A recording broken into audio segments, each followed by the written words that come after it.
नमस्कार दोस्तों, स्वागत है आपका ग्राइंडिंग सक्सेस चैनल पर। दोस्तों, आज इस वीडियो में हम भारतीय न्याय संहिता यानी बीएनएस को पढ़ेंगे। आज इस वीडियो में हम बीएनएस का एक इम्पॉर्टेंट टॉपिक जो है उपहति और घोर उपहति यानी हर्ट एंड ग्रीवियस हर्ट, इसके बारे में पढ़ेंगे कि हर्ट क्या होता है और ग्रीवियस हर्ट क्या होता है। तो इसमें सबसे पहले है हर्ट, उपहति। हर्ट को दोस्तों हिंदी में बोला जाता है उपहति, उपहति इंग्लिश में हर्ट। तो भारतीय न्याय संहिता की धारा 114 में उपहति यानी हर्ट के बारे में बताया गया है। तो जो बीएनएस की धारा 114 है इसमें हर्ट को यानी उपहति के बारे में बात की गई है। ठीक है, इसकी परिभाषा क्या होगी? तो जो कोई किसी व्यक्ति को शारीरिक पीड़ा, रोग या अंग शैथिल्य कारित करता है तो कहा जाता है कि वह उपहति यानी हर्ट कारित करता है।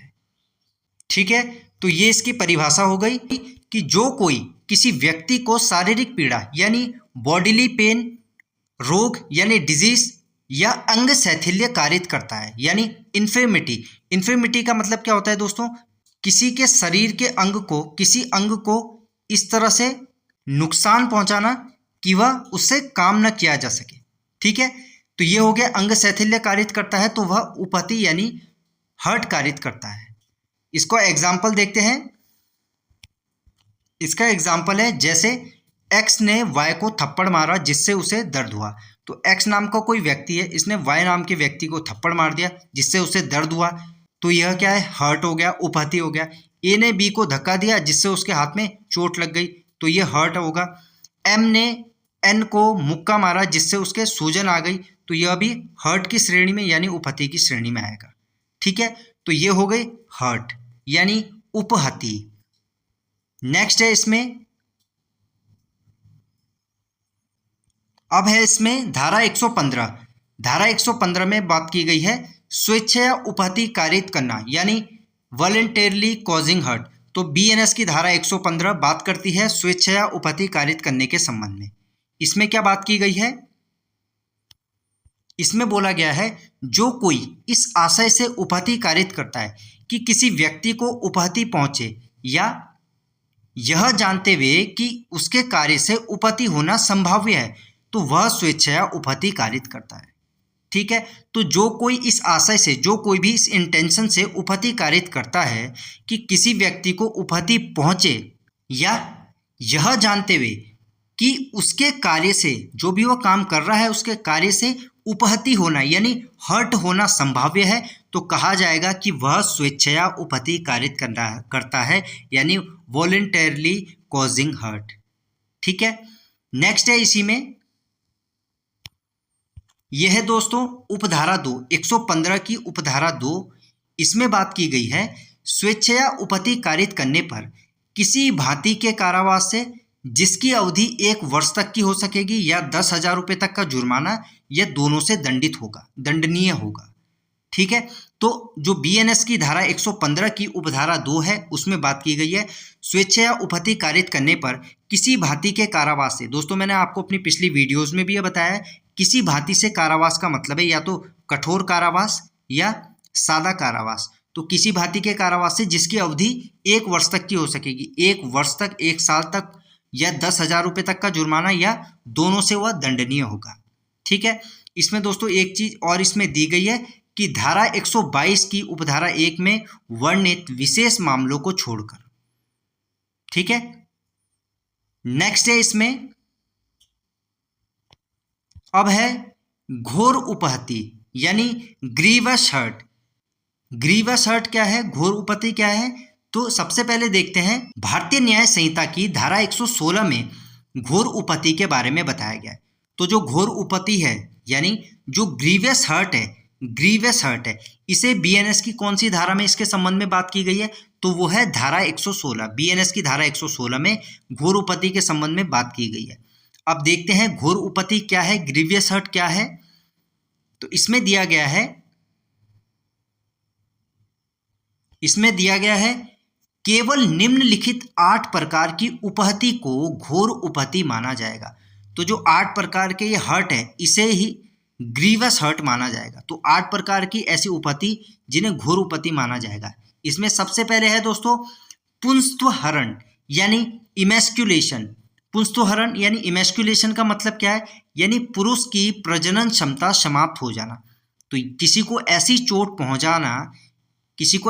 पहुंचाना जिससे उसकी प्रजनन क्षमता समाप्त हो जाए, तो यह कहलाएगा पुंस्त्वहरण यानी इमैस्कुलेशन, और यह ग्रीवस हर्ट की कैटेगरी में आएगा। ठीक है, यानी घोर उपहति की श्रेणी में आएगा। इसका एग्जाम्पल है जैसे किसी की ऐसी चोट जिससे वह हमेशा के लिए संतान उत्पन्न करने में असमर्थ हो जाए, तो इसे ही कहेंगे दोस्तों पुंस्त्वहरण इमैस्कुलेशन। किसी को इस प्रकार की चोट पहुंचा देना, तो यह घोर उपहति की श्रेणी में आएगा, यानी ग्रीवस हर्ट इसे माना जाएगा। ठीक है, नेक्स्ट है दोनों में से किसी भी नेत्र की दृष्टि का स्थायी विच्छेद, यानी permanent prevention of the site of either I, यानी एक या दोनों आंखों की रोशनी हमेशा के लिए चली जाए, यानी दोनों में से किसी भी नेत्र की दृष्टि का स्थायी विच्छेद यानी परमानेंट प्रिवेशन हो जाए।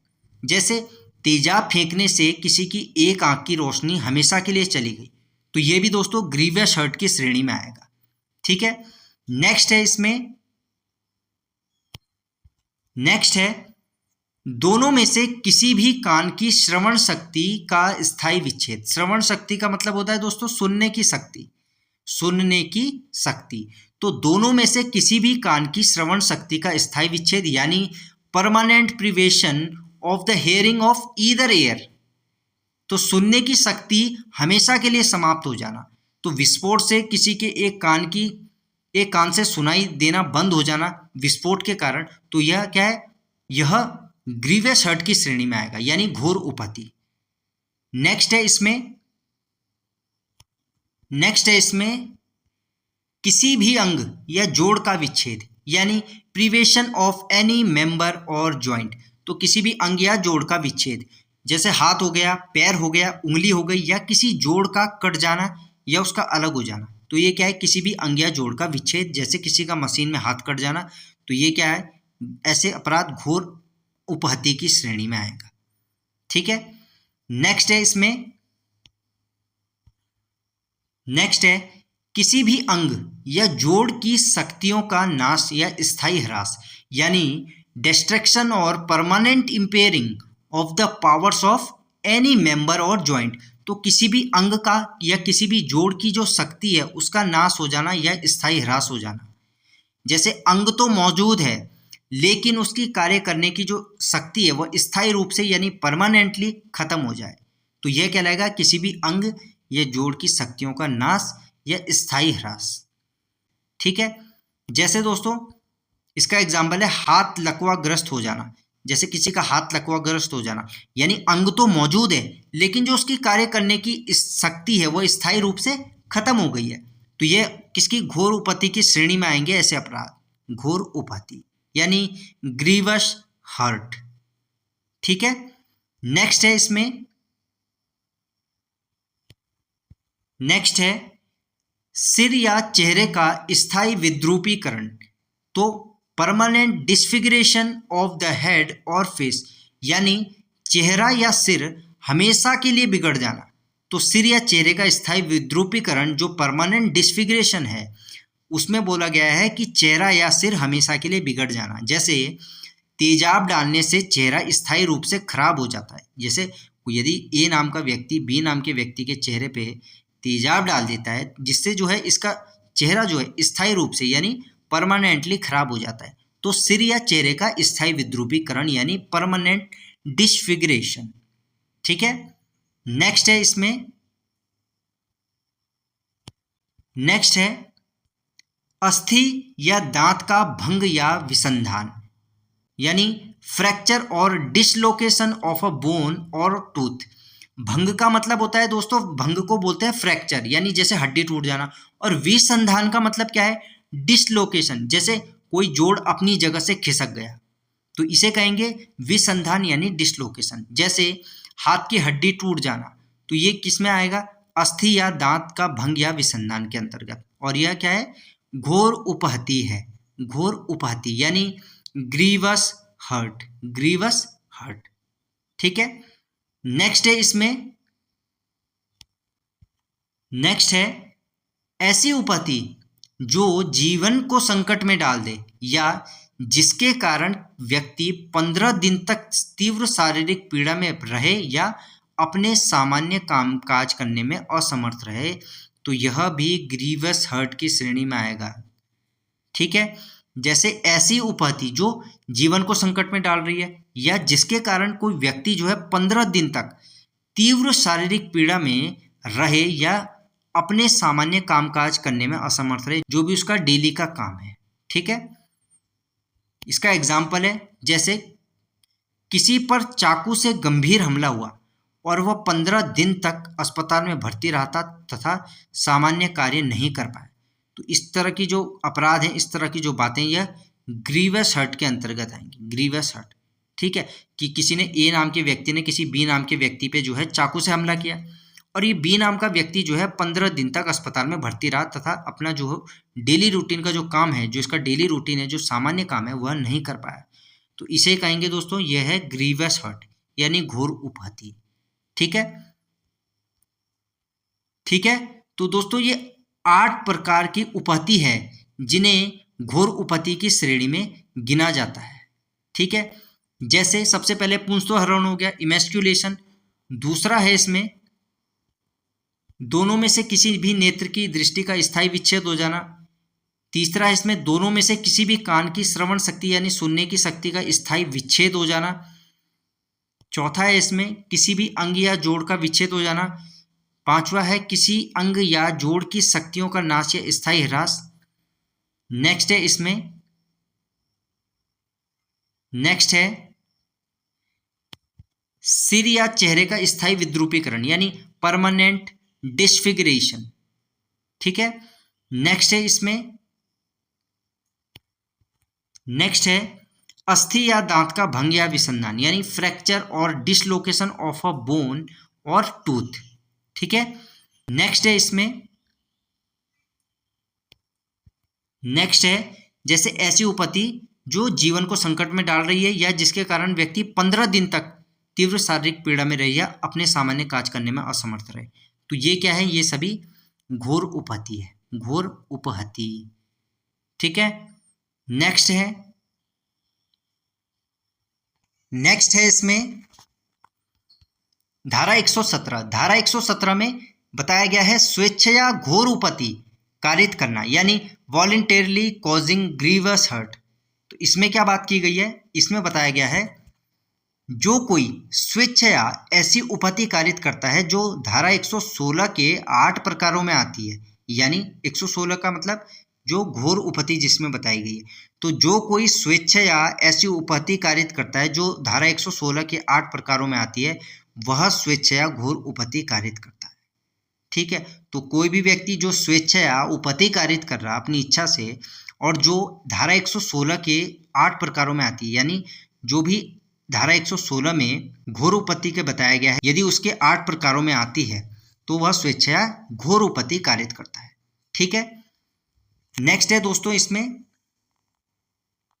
धारा 117 की उपधारा 2। इसमें क्या बात की गई है, जो कोई धारा 122 की उपधारा 2 में वर्णित मामलों को छोड़कर स्वेच्छया घोर उपहति कारित करता है, वह दोनों में से किसी भांति के कारावास से जिसकी अवधि 7 वर्ष तक की हो सकेगी या जुर्माने से दंडनीय होगा।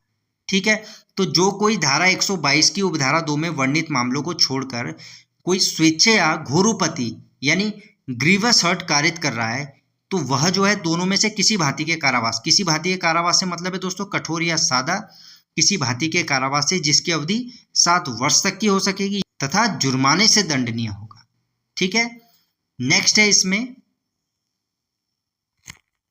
नेक्स्ट है जो कोई व्यक्ति धारा 117 के उपधारा 1 के अंतर्गत अपराध करते समय पीड़ित को स्थायी दिव्यांगता यानी परमानेंट डिसेबिलिटी पहुंचा दे या उसे लगातार विकृतशील दशा यानी परसिस्टेंट वेजिटेटिव स्टेट में पहुंचा दे, तो वह ऐसी अवधि के कठिन कारावास से जो 10 वर्ष से कम का नहीं होगा लेकिन आजीवन कारावास तक का हो सकेगा, इससे दंडित किया जाएगा।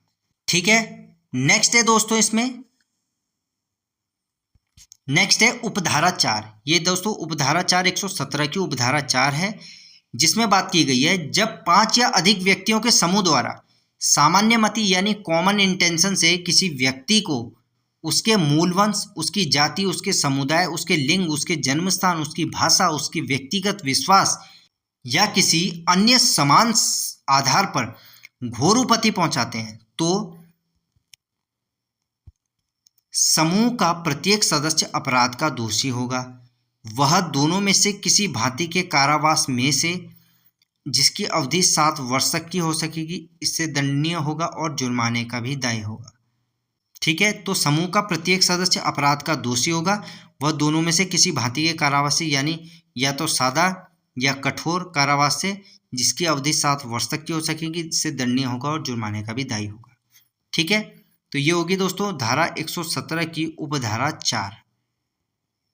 ठीक है, नेक्स्ट है दोस्तों,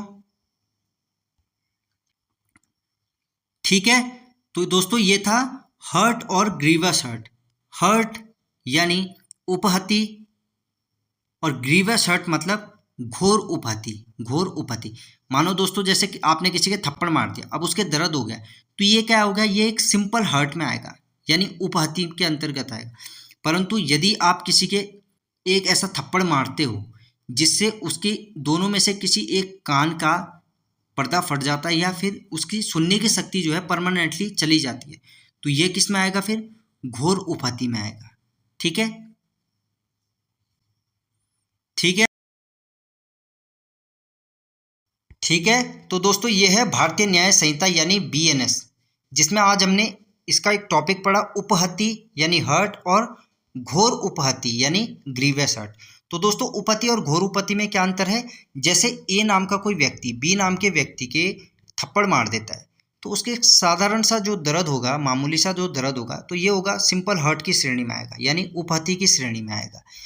यदि ये ए नाम का व्यक्ति बी नाम के व्यक्ति को एक जोर से मुक्का मारता है और यदि इस बी नाम के व्यक्ति का कोई दांत टूट जाता है या कोई हड्डी टूट जाती है, तो यह फिर घोर उपहति की श्रेणी में आएगा, यानी ग्रीवियस हर्ट की श्रेणी में आएगा। ठीक है, तो दोस्तों ये डिफरेंस है हर्ट और ग्रीवियस हर्ट के बीच में। इस वीडियो के दोस्तों PDF नोट्स आपको मेरे टेलीग्राम चैनल पर मिलेंगे, जिसका लिंक मैं इस वीडियो के डिस्क्रिप्शन बॉक्स और कमेंट बॉक्स में पिन कर दूंगा। आप वहां से जाके इस वीडियो के PDF नोट्स डाउनलोड कर सकते हो। ठीक है, मिलते हैं दोस्तों आपसे ऐसी ही एक और वीडियो में एक नए टॉपिक के साथ। धन्यवाद।